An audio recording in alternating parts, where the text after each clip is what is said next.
ഈ വർഷത്തെ എൻ്റെ ആദ്യത്തെ റെസിപ്പിയാണ്. അപ്പം മധുരത്തിൽ തുടങ്ങാമെന്ന് കരുതി വളരെ എളുപ്പത്തിൽ 3 ചേരുവകൾ വെച്ച് നല്ല ടെംപ്റ്റിംഗ് ആയ നല്ല അടിപൊളി ഒരു സ്വീറ്റാണ് ഞാൻ ഉണ്ടാക്കാൻ പോകുന്നത്. അപ്പോൾ ഇതിലേക്കുള്ള ചേരുവകൾ എന്തൊക്കെയാണെന്ന് നോക്കാം. ഞാനിവിടെ എടുത്തേക്കുന്നത് നമ്മുടെ സേമിയാണ്. നമ്മുടെ നാട്ടിൽ സേമിയ പായസം ഉണ്ടാക്കുമ്പോൾ സാധാരണ നമ്മൾ യൂസ് ചെയ്യണത് ഇച്ചിരി വണ്ണമുള്ള ഇതാണ്. ഇതിനായിട്ട് ഞാൻ എടുത്തേക്കണം വളരെ നേരിയ ടൈപ്പായിട്ടുള്ള സേമിയാണ് എടുത്തേക്കണത്. ഇത് നമുക്ക് കടയിൽ നിന്നൊക്കെ വാങ്ങാൻ കിട്ടും. ഞാനിപ്പോൾ ഇതാണ് വാങ്ങിയേക്കണത്.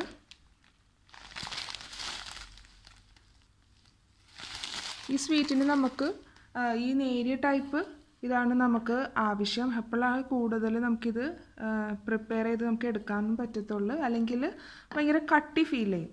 ഇനി ഇതിലേക്ക് വേണ്ടത് കണ്ടൻസ്ഡ് മിൽക്കാണ്. ഞാൻ ഇതിലേക്ക് ഒരു 90 ഗ്രാം തന്നെയാണ് എടുക്കുന്നത്. ഇനി നമുക്കിതിലേക്ക് വേണ്ടത് ബട്ടറാണ്. സോൾട്ടഡ് ബട്ടറാണ് എടുത്തേക്കുന്നത്.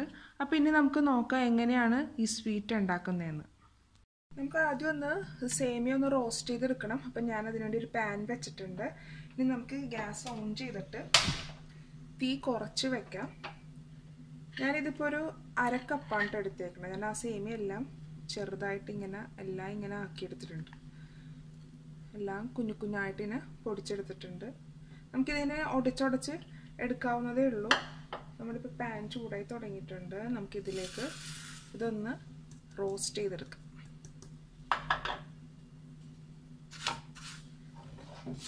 നിങ്ങൾക്ക് കൂടുതൽ ഇത് ഉണ്ടാക്കണമെങ്കിൽ അതിനനുസരിച്ച് അളവുകൾക്ക് മാറ്റങ്ങൾ വരും. ഇതിപ്പോൾ ഞാൻ കറക്റ്റ് ഈ ഒരു 1/2 കപ്പിന് വേണ്ടിയുള്ളതാണ് ഞാൻ 90 ഗ്രാം കണ്ടൻസ്ഡ് മിൽക്ക് എടുത്തേക്കുന്നത്. ജസ്റ്റ് ഒന്ന് റോസ്റ്റ് ചെയ്തെടുക്കുക.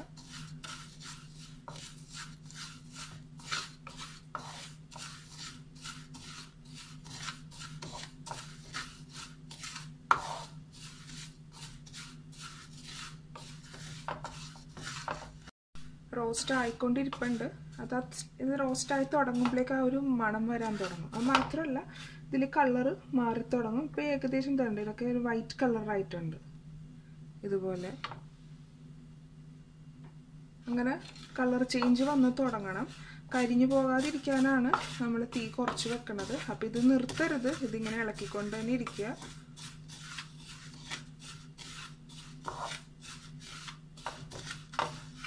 സേമിയ റോസ്റ്റായി ഞാനത് വേറെ പാത്രത്തിലേക്ക് മാറ്റി. ഇനി ഞാൻ ഇതിലേക്ക് ആ സെയിം പാനിലേക്ക് ബട്ടർ ചേർത്ത് കൊടുക്കുകയാണ്. ബട്ടർ ഒന്ന് മെൽറ്റായി വരട്ടെ. ബട്ടർ ഞാനൊരു 1.5 ടീസ്പൂൺ അത്രയും മതിയാവും നമുക്ക്.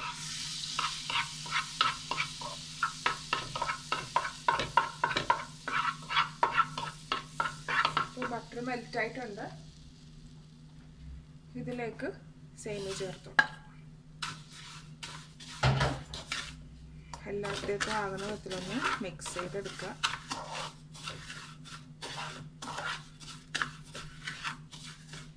എല്ലായിടത്തും ആയിട്ടുണ്ട്. ഇനി ഇതിലേക്ക് നമുക്ക് കണ്ടൻസ്ഡ് മിൽക്ക് ചേർക്കാം. കുറച്ച് ചേർത്തിട്ടൊന്ന് മിക്സ് ചെയ്തെടുക്കുക.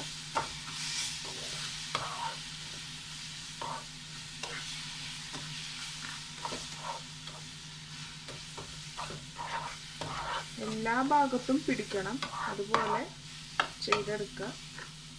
ബാക്കി ചേർക്കുക.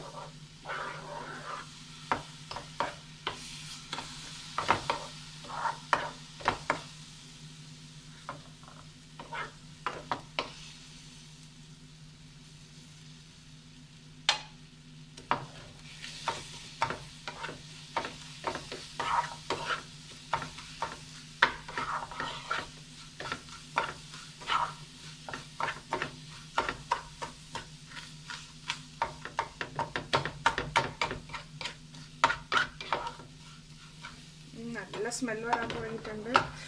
ഇത് ഉണ്ടാക്കിക്കൊണ്ടിരിക്കുമ്പോൾ തന്നെ ഭയങ്കര ടെംപ്റ്റിംഗ് ആണ് ആ സ്മെല്ലൊക്കെ. നല്ല ടേസ്റ്റുമാണ് ഇത്.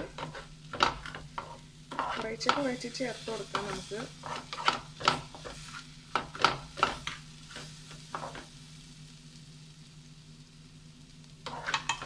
മിൽക്ക് ഇപ്പോൾ കംപ്ലീറ്റ് ആയിട്ട് ചേർത്തു. ഇനി നമുക്ക് തീ ഓഫ് ചെയ്യാം. എന്നിട്ട് ഇത് വേറൊരു പാനിലേക്ക് നമുക്കിത് മാറ്റാം. അതിപ്പോൾ വേറൊരു പാത്രത്തിലേക്ക് മാറ്റിയിട്ടുണ്ട്. ഇതൊന്ന് ചൂടാറിയിട്ട് വേണം നമുക്കിനി ഇത് ബോളാക്കി എടുക്കാൻ. ഇതിപ്പോൾ നല്ല ചൂടുണ്ട് എന്ന് പറഞ്ഞ് ഒരുപാട് തണുത്തിട്ട് ചെയ്യരുത്, അപ്പോഴേക്ക് ഇത് കട്ടിയായി പോകും. അപ്പോൾ നമുക്കിത് കറക്റ്റായിട്ട് ചെയ്യാൻ പറ്റത്തില്ല. ഇത് നേരിയ ചൂടാവുന്ന വരെ നമുക്കിത് മാറ്റി വെക്കാം. ചൂടുണ്ട്, ഇപ്പോൾ തണുക്കാൻ വേണ്ടി മാറ്റി വെക്കാം. ഇപ്പോൾ നമുക്ക് കറക്റ്റ് ചൂടാണ് കിട്ടിയേക്കണത്. നമ്മുടെ കയ്യിൽ ഒട്ടിപ്പിടിക്കാതിരിക്കാൻ കുറച്ച് വെള്ളം ഞാൻ എടുത്ത് വെച്ചിട്ടുണ്ട്. ഒന്ന് ജസ്റ്റ് ഒന്ന് കൈ ഒന്ന് ജസ്റ്റ് നനച്ചിട്ട് നമുക്കിത് ബോളാക്കി എടുക്കാം.